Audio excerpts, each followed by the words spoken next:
और बड़ी खबर आपको बता देते हैं कि मंत्री परिषद की बैठक में सीएम योगी ने फीडबैक लिया है। मंत्रियों ने सीएम योगी को सुझाव दिया है। 6 मंत्री समूह ने दौरे से संबंधित रिपोर्ट भी सौंपी है। तो बड़ी और अहम खबर इस वक्त की कैबिनेट बैठक में 13 प्रस्ताव पास किए गए हैं। खेलों को प्रोत्साहन देने के लिए बड़ा फैसला इस बैठक में लिया गया है। साथ ही साथ बार लाइसेंस के नियमों में भी बदलाव होंगे। इस बैठक में यह फैसला आबकारी विभाग के 2 प्रस्ताव पास किए गए हैं।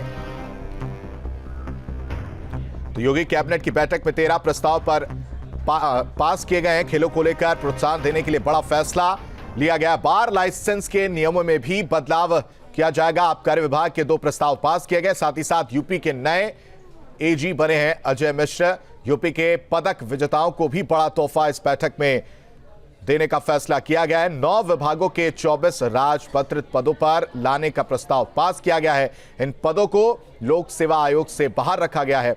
और इस पर ज्यादा जानकारी के साथ अविनाश सिंह हमारे साथ जुड़ चुके हैं। अविनाश, बैठक खत्म हो चुकी है, किन किन प्रस्ताव पर मुहर लगी? कुल 13 प्रस्ताव हैं। बिल्कुल, देखिए आज कैबिनेट की बैठक में कई महत्वपूर्ण प्रस्ताव लाए गए थे, जिसमें से 13 जो प्रमुख प्रस्ताव थे उनको आज कैबिनेट ने मंजूरी दे दी है। जिसमें अगर प्रमुख रूप से बात करें तो राज्य सरकार ने फैसला किया है कि जो अंतर्राष्ट्रीय खेलों में उत्तर प्रदेश के रहने वाले जिन खिलाड़ियों ने मेडल प्राप्त किया है उनमें से तमाम ऐसे खिलाड़ियों को प्रदेश के 9 विभागों में राजपत्रित अधिकारियों के पद पर तैनात करने का प्रस्ताव लाया गया था, जिसको कि योगी कैबिनेट ने मंजूर कर लिया है। इसके अलावा भातखंडे यूनिवर्सिटी को अब भातखंडे संस्कृत यूनिवर्सिटी का दर्जा दिया जाएगा।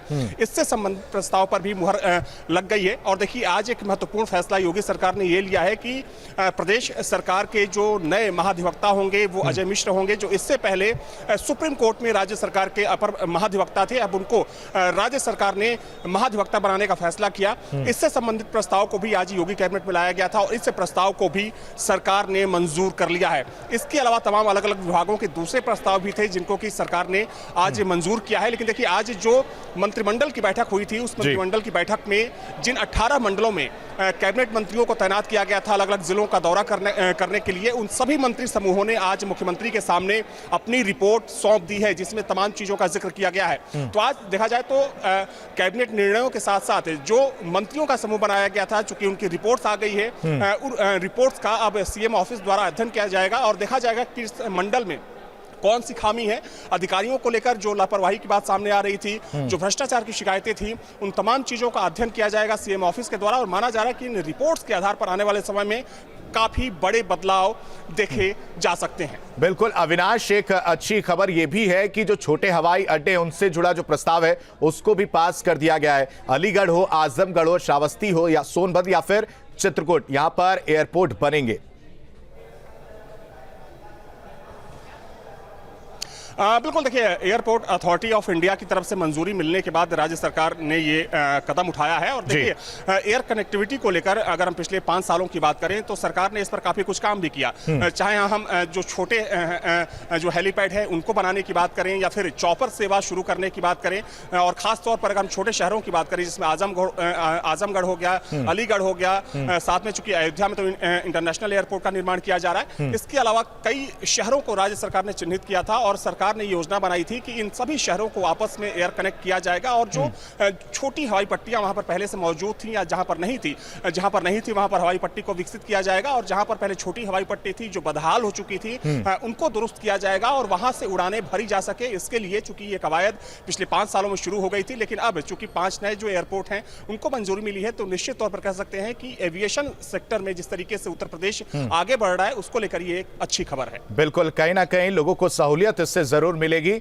और अगर बात करें और कई बड़े फैसले की तो इसमें बार लाइसेंस के नियमों में भी बदलाव देखने को मिलेगा। किस तरह के नियमों में, मतलब किस तरह का नियम अब बदलाव जो होंगे, जो पहले नियम थे और जो अब नए नियम होंगे वो क्या हो सकते हैं? देखिए, नया सत्र शुरू हो चुका है और चूंकि अगर हम बार लाइसेंसिंग की बात करें तो पिछले 5 सालों में इसमें काफ़ी बदलाव देखे गए। देखिए, पहली बार योगी सरकार ने जो बारों के लिए नियम थे, चूंकि उसके शुल्क में भी काफ़ी बदलाव देखा गया। इसके अलावा जो टैक्स सिस्टम था, टैक्स सिस्टम में बदलाव किया गया। हालांकि सरकार की ये कोशिश यही है कि जो बार लाइसेंसिंग का सिस्टम है उसको सरल बनाया जा सके, ताकि जो एक कहते हैं कि कहीं ना कहीं एक मकड़ जाल की वजह से या जो सरलीकरण की जो प्रक्रिया है वो पहले नहीं हो पाई थी, तो उसको सरल बनाने के लिए आमूलचूल परिवर्तन किए गए हैं। ठीक है अविनाश, तमाम जानकारी के लिए आपका बेहद शुक्रिया। तो यूपी का मुख्यमंत्री योगी आदित्यनाथ की ये कैबिनेट बैठक खत्म हो चुकी है। 13 बड़े फैसले प्रस्ताव जिन पर मुहर लगी है।